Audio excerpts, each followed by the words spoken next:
Mi querido Daniel, ¿cómo estás? Muy buenas tardes.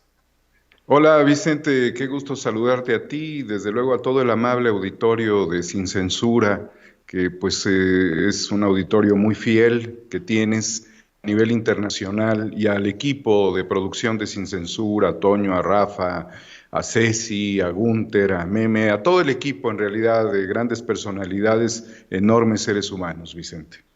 Mi querido Daniel, debo de decirlo así, ni a ti ni a mí se nos hubiera ocurrido como script, como guión, ni de documental, ni de película, lo que vimos el viernes, mi querido Daniel Marmolejo. Ciro Murayama y Lorenzo Córdoba, básicamente metiéndole sendos coscorrones en estos días a Felipe Calderón, quien anda muy molesto y sobre todo después de la troleada del fin de semana que le metió el presidente Andrés Manuel López Obrador. Así se anda moviendo la política luego de no conseguir registro México Libre en el INE. No lo teníamos visualizado de esa forma, querido Vicente, porque ya sabíamos de que el grupo político de Calderón tiene mucho trasfondo. Ellos son la cara visible de profundos intereses económicos, lo fueron cuando gobernaron a nivel energético y también a nivel criminal, a nivel cárteles del narcotráfico. Entonces los intereses son muy fuertes y la presión hacia los consejeros era muy grande. Es de extrañarse que 4 consejeros hayan dado el aval a ese partido, 7 no. Pero esos 4, ¿por qué? Cuando en realidad la solvencia con la que se sostuvo la inviabilidad para darles el registro, a todas luces llamaba una mayoría. Sin embargo, esa situación se dividió relativamente, aunque la mayoría votó en contra de México Libre. Esto no lo esperábamos, Vicente. Quien sí lo esperaba, y hay que darle total crédito, fue John Ackerman, quien señaló que bajo ciertos argumentos débiles, el INE le estaría dando el registro a México, le estaría dando el pase más bien al Tribunal Electoral para que fuese el tribunal el que echara abajo las votaciones. Tuvimos en ese momento un programa que pues es el programa de Incorruptibles con el auditorio en la noche y la verdad nos invitamos a la gente del público a sumarse y nos fuimos locos de la emoción aplaudiendo la decisión de que México se salvaba de estos corruptos y delincuentes. Pero aunque hubiésemos sostenido la tesis de que el INE se la iba a dar y que en la psicología, en el ánimo del pueblo de México estaba esa contradicción con la historia y con el legado de sangre, creo que ha valido mucho la pena no darle la confianza a estas instituciones autónomas del marco electoral, porque sistemáticamente han venido fallando, Vicente. El INE no Así soporta en es. sí mismo una auditoría y la realidad es de que los procesos electorales han sido totalmente desaseados. La llegada de Calderón, la llegada de Peña Nieto fueron llegadas con muchísima corrupción. Entonces, yo creo que en cierta medida el INE y cuando menos el presidente consejero, Lorenzo Córdoba y Ciro Murayama, midieron sus fuerzas y se dieron cuenta que no podían contra la retórica. Sin Censura fue un espacio donde mantuvimos sistemáticamente nuestra crítica al partido de los amigos del amigo del Chapo Guzmán. Eh, yo personalmente lo sostuve en una mañanera cuando le dije al presidente que cómo era posible que con la realidad de haber instalado un cártel en Palacio Nacional estuvieran aspirando a tener un partido político. Y el mismo día en el que el INE lo rechaza, minutos antes que tuvimos la oportunidad de platicar en tu espacio nocturno, sostuve también el hecho pues, de que veíamos las cartas echadas a favor y que a lo mejor había una simulación en el discurso juarista. Surge también el análisis, Vicente, del funcionamiento de los tribunales. El Tribunal Electoral forma parte del Poder Judicial de la Federación. Bajo esa lógica, sabemos por qué a Juan Collado le dan una suspensión provisional del tema latente de la defraudación fiscal y que el presidente de la República ha dicho, bueno, si van a empezar a exonerar, a preliberar, a proteger desde el Poder Judicial, de manera clara es protección de criminales, entonces vamos a investigar a los jueces y a los magistrados. En el año 2006, Vicente, estuve yo presente en el Tribunal Electoral del Poder Judicial de la Federación. Tenía yo un duelo de 4 días del fallecimiento de mi madre y la verdad yo llegué con allí es cuando sentí yo una gran pasión patriótica, porque yo iba al momento cúspide después de una lucha muy grande, sostenida por la legalidad electoral. Y había muchos argumentos de que toda esa elección había un empantanamiento de dinero, de operaciones políticas, de gobernadores trabajando para el PAN, el desmoronamiento del PRI, que ya estaba dado en esa elección. Es decir, que estaba la situación también muy polarizada porque los medios de comunicación que reciben mucho dinero en el gobierno de Andrés Manuel López Obrador aún polarizaron dándole ventajas estratégicamente en encuestas a Calderón. Calderón empezó 40 puntos abajo de Andrés Manuel López Obrador y él venía literalmente del desafuero. Entonces, la presión en contra del tribunal para que la elección se volviera a realizar era una de las viabilidades. Sin embargo, el presidente del tribunal dijo algo que yo acabo recientemente de subir a Twitter, que nos juzgue quien quiera juzgarnos. Así con ese timing que acabo yo de dar, y lo voy a repetir, que nos juzgue quien quiera juzgarnos. A Leonel Castillo le valió madres todos los antecedentes de la corrupción de ese proceso electoral y le concedió el triunfo a Calderón. Sí, le concede el triunfo a Calderón. En ese recinto respirábamos Juan Camilo Mourinho, estaba pues la representación de Andrés Manuel López Obrador, realmente estaba ahí la tensión dentro del tribunal y en ese ámbito de lo que sucedía yo también respiraba ese mismo aire dentro del tribunal. Fui el primero en llegar y en hacer un registro visual de ese recinto donde se le dio el triunfo. Eso, Vicente, amigos de Sin Censura, amigos del país, nos ha representado cientos de miles de muertes. El que nos juzgue quien quiera juzgarnos es el paralelismo del haiga sido como haiga sido, dicho por Calderón en Televisa con esas faltas de lenguaje, diría Octavio Paz, y que nos ha martirizado y nos ha llevado a la desesperación. Entonces, él ahora clama una supuesta legalidad por transferencia de recursos con algo que estaba totalmente inhabilitado, que eran las transferencias a través de estas tarjetas. La legalidad en él no existe, nunca ganó nada y ahora se demuestra que tampoco ganará nada, pero falta el segundo round y aquí es donde la ciudadanía debe de mantener la misma posición, porque muchos aseguran que el tribunal le estaría dando el triunfo a Calderón y a Zavala, porque son cómplices, son socios de esto. Pero ¿qué pasa si ellos obtienen un triunfo por la vía electoral, por la vía de los tribunales? Sería un descrédito absoluto, Vicente, sería un descrédito absoluto nuevamente al Poder Judicial.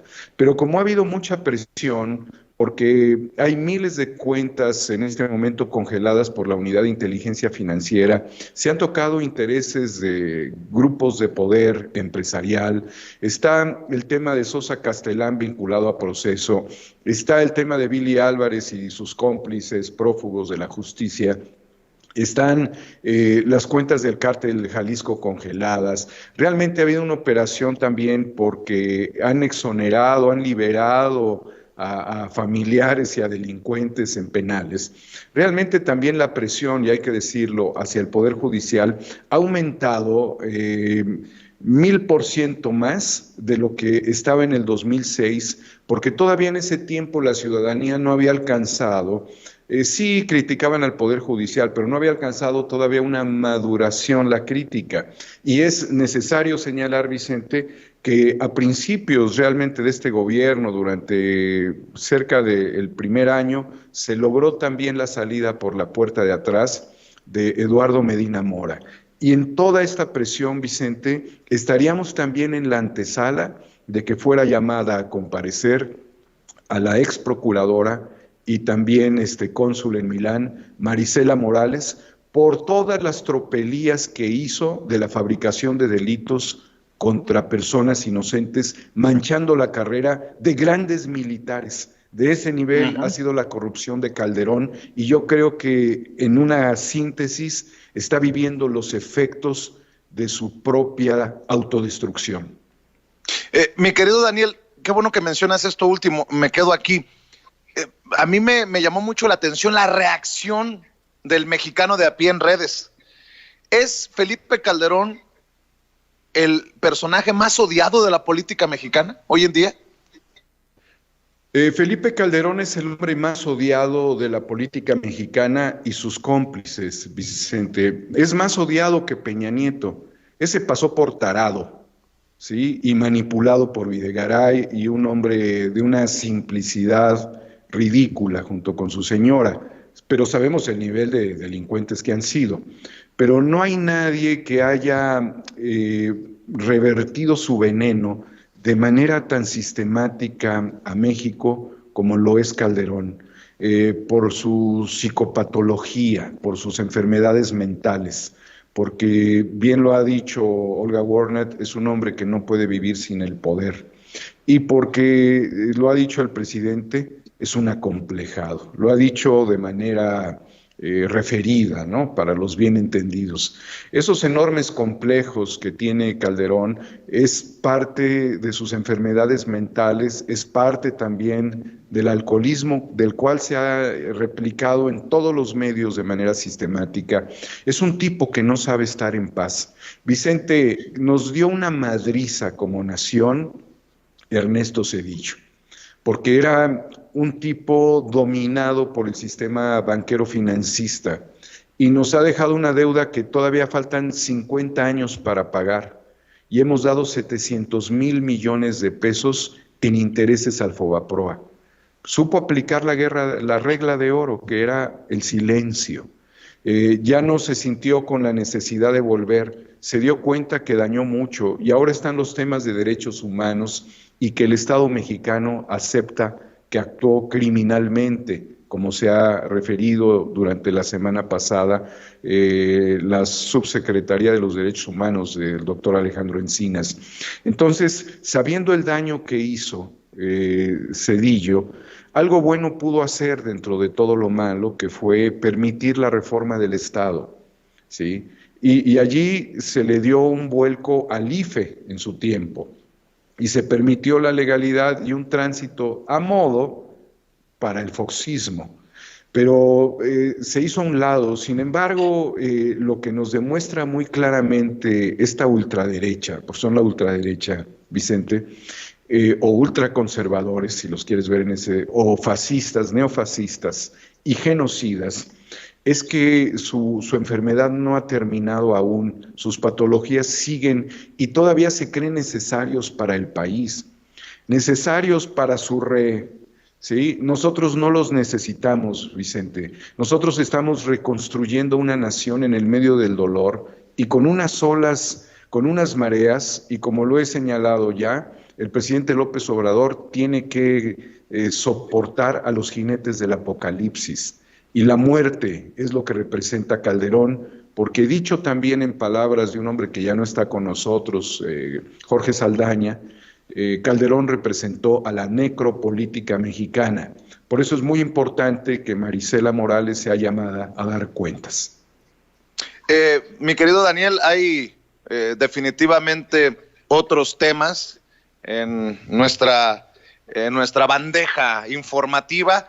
Hoy el presidente Andrés Manuel López Obrador retoma un tema que nosotros abordamos la semana pasada aquí en Sin Censura, cuando entrevistamos al activista contra la desinformación desde España, y me llamó mucho la atención que el presidente haya retomado este tema de CLS Strategies. Y te lo pregunto a ti porque estos personajes son los que echarían a andar pues la guerra híbrida, mi querido Daniel, desde el extranjero, con estas organizaciones, con estas empresas que han metido la mano y que han hecho el trabajo sucio en diferentes países, como el caso de México, Daniel. Vicente, sería muy importante saber qué tanto estos grupos criminales de ciberdestructores, promotores de la guerra híbrida, como perfectamente bien lo señalas, tendrían financiamiento de organizaciones políticas.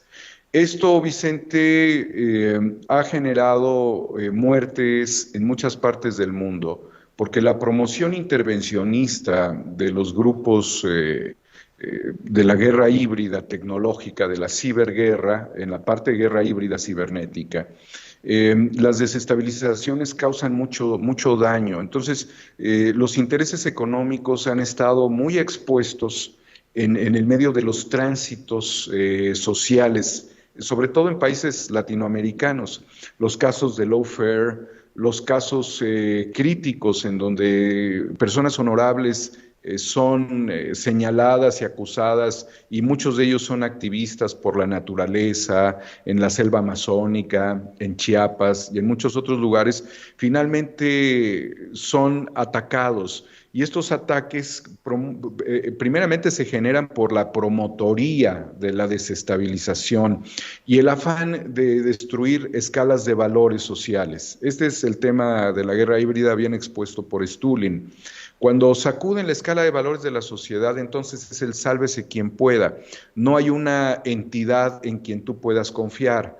Y en circunstancias como las que México está viviendo, el que estos grupos estén allí, pues habla claramente de los intereses que hay en México, como los hay en América Latina. La corona británica sobre el agua de la Antártida, los intereses del litio en Sonora, los intereses del uranio y del oro y de la naturaleza, las maderas, las riquezas también como el agua en Chiapas. Todo lo que nosotros podemos ver es a través de estos grupos el intento de balcanización, la urgencia de rupturas.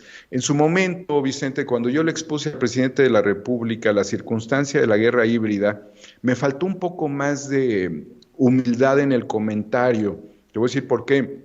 Porque yo le dije, y considero, señor presidente, que qué bueno que usted no se compra esa guerra híbrida, ¿no? Porque el presidente lo que ha tratado de mantener es un gobierno sin enemigos. Me faltó decir respetuosamente o humildemente, era mi punto de vista frente al primer mandatario. Pero desde aquí hago esta reflexión hacia el pasado. El presidente no ha querido comprar la guerra híbrida porque sabe que es algo sumamente riesgoso, pero ha mencionado a organizaciones y a internacionales, fundaciones como Kellogg. Sabemos que los Rockefeller, los Kellogg's, los Clinton, los Bush, la Casa Real Británica, los Rothschild, en general son los intereses más depredadores planetarios, a los cuales no les interesa, Vicente, en ningún momento negociar con un gobierno, y menos les interesa negociar con un gobierno como el mexicano, bajo los acuerdos políticos del modelo de Estado-Nación republicana que tenemos. Ellos van a buscar a toda forma, a toda costa y por cualquier método la balcanización. Es algo que no está lejos del horizonte para ellos. Por eso las desestabilizaciones y los choques entre hermanos. Realmente el Rápido y Furioso, todas estas operaciones, Mérida, la guerra contra el narco de Calderón, que todo es una simetría, es parte de la balcanización, porque llegamos a un punto en donde estamos peleando vecinos contra vecinos, hermanos contra hermanos. Y de esta forma, pues es como se vienen pulverizando diferentes regiones del país, Por eso han surgido las autodefensas, algunas se han pervertido, otras no. Por eso la hegemonía del narcotráfico que termina imponiendo candidatos. De allí, Vicente, que dándole la vuelta a todo esto de la desestabilización, de la guerra cibernética, promovida por estas y otras organizaciones, es que llegamos a un punto central. ¿Quiénes van a presidir los partidos políticos con una capacidad superlativa para el momento actual de la guerra híbrida? ¿Quiénes tienen la capacidad no solamente de verlo desde un punto de vista técnico, sino también a ras de suelo? Porque te van a llegar candidatos de todo. ¿Tú crees que los calderonistas, aún sin registro, no van a vender su capital político de manera regional o de manera abierta a nivel nacional? Estas son agendas, son como papeles tóxicos que manejaron durante todas estas crisis los banqueros financistas, de empaquetar, así como registros o afiliaciones, empaquetar deuda impagable, ¿no? Pero revendida bajo un nuevo nombre, bajo una nueva forma. Entonces, nosotros debiéramos considerar, es contradictorio decirlo de esta manera, pero como sabemos que muchos de estos registros no son plenos, no son reales y no son transparentes, hay toxicidad. Entonces son activos tóxicos a la venta, ¿sí? Para ellos el voto de la gente son commodities, son operaciones financistas, por eso los esquemas como se han venido manejando. Y va a empezar la promotoría de la venta y de la infiltración, como ya sucedió en Morena. O sea, ¿de dónde estaba Sosa Castellán? ¿En qué partido? ¿Qué coordinación parlamentaria tenía? ¿En qué congreso estaba esa coordinación parlamentaria? ¿Y cuáles eran las operaciones financieras que realizaba? Morena tiene que responder a todo esto, ¿no? Nadie es impoluto y además todos son vulnerables. El mismo INE ha sido hipervulnerado. De allí la importancia, Vicente, de lo que se está jugando en este momento en el terreno político en México. Mi querido Daniel, no sé si todavía esté en vivo y en directo la transmisión de Mario Delgado, quien se estaría registrando oficialmente para buscar la presidencia, como candidato para buscar la presidencia de Morena. Vamos a ver y escuchar a Mario Delgado precisamente en esta transmisión, en vivo y en directo, mi querido Daniel, y lo comentamos. Bueno, por favor. A ver si me pueden ayudar allá en Chicago. Creo que acaba de terminar la conferencia de prensa que estaba dando Mario Delgado, a ver si podemos, pues ya no en vivo, pero sí está en marcha, regresar. Gracias a la voluntad de cambio del pueblo de México. La pandemia sanitaria ha complicado la situación del país, pero finalmente no impedirá que triunfen las causas de nuestro movimiento. Vivir en un país sin corrupción, en paz, con justicia, prosperidad y donde se respete el voto popular y se ponga por delante siempre a los pobres. La transformación del país es conducida por nuestro presidente Andrés Manuel López Obrador y su gobierno. La continuidad de la misma va a depender de... La continuidad de la misma va a depender... No, a ver, déjame los dos. Te guardo unos. Así mejor, los dos. La continuidad de la misma va a depender de impedir el regreso de los conservadores, los corruptos y los saqueadores de la patria. Por ello, es de la mayor importancia que nos organicemos como partido para la cita electoral del 21. Bueno, pues ahí están algunas declaraciones, de las declaraciones que acaba de hacer Mario Delgado en este registro oficial y en esta conferencia de prensa. Mi querido Daniel Marmolejo, vaya relajito que se cargan en Morena. Ahora Porfirio Muñoz Ledo, quien se desvaneció ayer en un evento, Mario Delgado, Alejandro Rojas Díaz Durán, Jacob Polensky, Gibran Ramírez. Dame tu reflexión sobre Morena en este momento histórico de la 4T y entendiendo que el presidente se está enfrentando pues a todos estos demonios como la medusa, el monstruo de las 1000 cabezas, ¿no? Pero Morena pareciera que no entiende el momento. Al menos esa es una de mis lecturas, mi querido Daniel. Morena, querido Vicente, no ha entendido la debilidad de sus adversarios. Morena debe ser realmente aplastante en el Congreso. Lo digo categóricamente.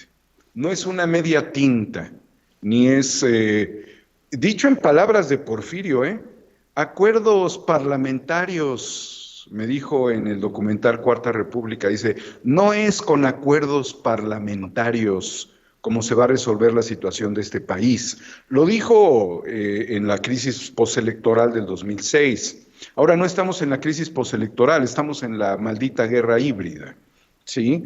Entonces, si el acuerdo parlamentario destruye conceptos fundamentales como en qué día se dio la votación que fue el del 2018, la elección federal, y se va pervirtiendo porque los diputados tienen esa capacidad de rearmar y de reacomodarse, realmente están demostrando que están en acuerdos parlamentarios. Y ahí Lorenzo Meyer lo dijo, le rentaron al PRI 4 diputados por 48 horas, lo dijo Lorenzo Meyer de manera muy categórica.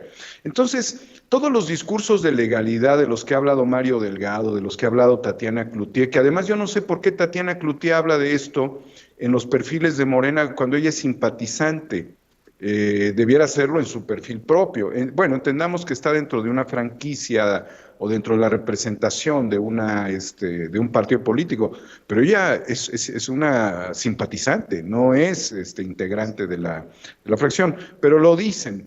Entonces, esos acuerdos parlamentarios, querido Vicente, lo sucedido recientemente, pues nos vuelve a demostrar la falta de preparación de muchos políticos que pudieran frustrar fenómenos internos con el afán de no hacer juegos exhibicionistas. Ahora bien, la dirigencia interina de Morena ha señalado a una de las candidatas de Morena, vio que a lo mejor es un exceso la forma en la que se plantea porque habla de un global que corresponde a un presupuesto del partido, pero ya la está judicializando, ¿sí? Y va de nuevo. Entonces, ir de nuevo por lo mismo también es demostrar, como en el caso de Calderón, que no hiciste en tu tiempo lo debido o lo correcto, o fue insuficiente, pero volver a lo mismo no me parece que sea lo más adecuado. Ahora, a Mario Delgado le tocó jugar muy gacho. Tendríamos que ver cuáles de las propuestas, porque allí no he terminado mi conexión, de las que se hicieron y que aplaudió Morena, fueron de los que le dieron el voto a Calderón también. O sea, finalmente algo pasa muy grave. Y yo lo vuelvo a decir, como tú también lo has señalado, no entiende Morena que debiera ser el partido político más destacado y que los ataques, los señalamientos y las acusaciones y la pérdida de razón, si no le queremos decir la pérdida de la virtud, que también la demostró con algunos ya ex miembros del partido que votaron por subir los impuestos en el Estado de México, que han hecho y deshecho, comprándose, vendiéndose, rentándose en una operación de compraventa de votos, ¿sí? Realmente esto pone muy claro que no se ha terminado de construir como partido político y está también en graves riesgos. Está en el riesgo de convertirse quizás en una segunda mayoría, Vicente. Y también está en el riesgo de los acuerdos. Fíjate lo que te voy a decir. Bajo los acuerdos y bajo las circunstancias legales que imperan ahora, les pueden meter cada trampa a cualquier partido político que hasta el registro pudieran estar perdiendo, Ese es un factor muy importante. ¿Qué vemos en la figura de Mario Delgado hoy? Pues algo que ya estaba muy cantado, ¿no? Algo que ya estaba muy cantado. Pero si, como tú mencionaste hace un momento, el PT les está diciendo que están disgustados con ellos, yo creo que Mario Delgado no estaría necesariamente en la condición de reparar el daño a la coalición, porque además hicieron un pacto de coalición, Vicente. No nada más fue un pacto electoral, ¿sí? Antes de cualquier circunstancia, los dirigentes de los partidos políticos se sentaron a la mesa para firmar el pacto postriunfo electoral. Esto es todavía mucho más significativo, porque no debiéramos haber llegado a estas escenas como las de la semana pasada si hubiesen respetado no solamente el acuerdo legislativo, sino el acuerdo nacional, porque el acuerdo nacional no le resta al acuerdo legislativo. El acuerdo legislativo pues, siempre va a tener su marco de legalidad, pero el otro venía del espíritu de la República, demostrado en las urnas, y ellos se convencieron de que tenían que acomodarse. ¿Pero qué empezó a hacer el PES? Azuzar que le iba a dar los votos al PRI. ¿Y qué terminó haciendo Morena? ¿Votando por el PRI?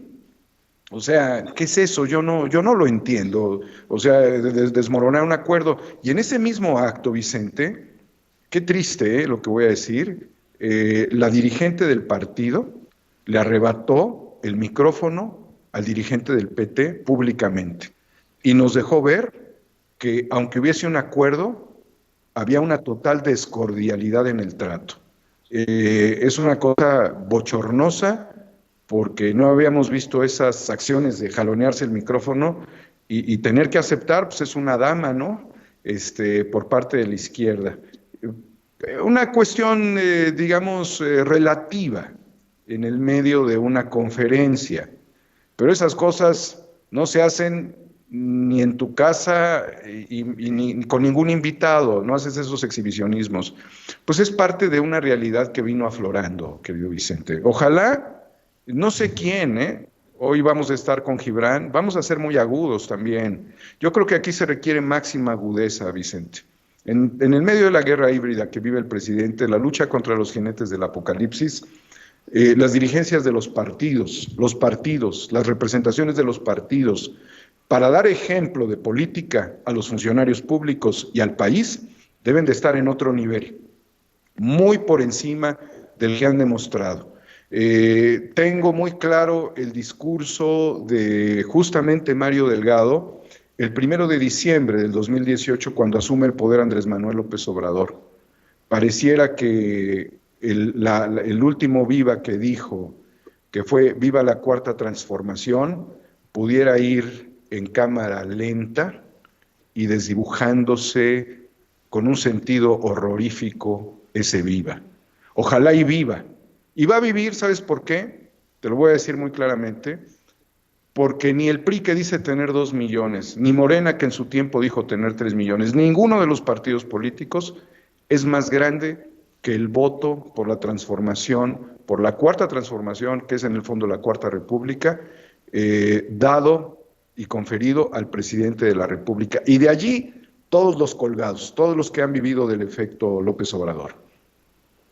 Así es, mi querido Daniel Marmolejo, pues voy a aprovechar para invitar a las personas que nos están viendo y escuchando para que se suscriban a tu canal 4A República y que estén al pendiente de Incorruptibles, y que si aún no lo han hecho, que vean los 3 capítulos de Guerra Híbrida, un documental no solamente porque es producido y dirigido por Daniel, amigo de la casa, sino porque creo que es un documental, un referente en este momento histórico, no se lo puede perder.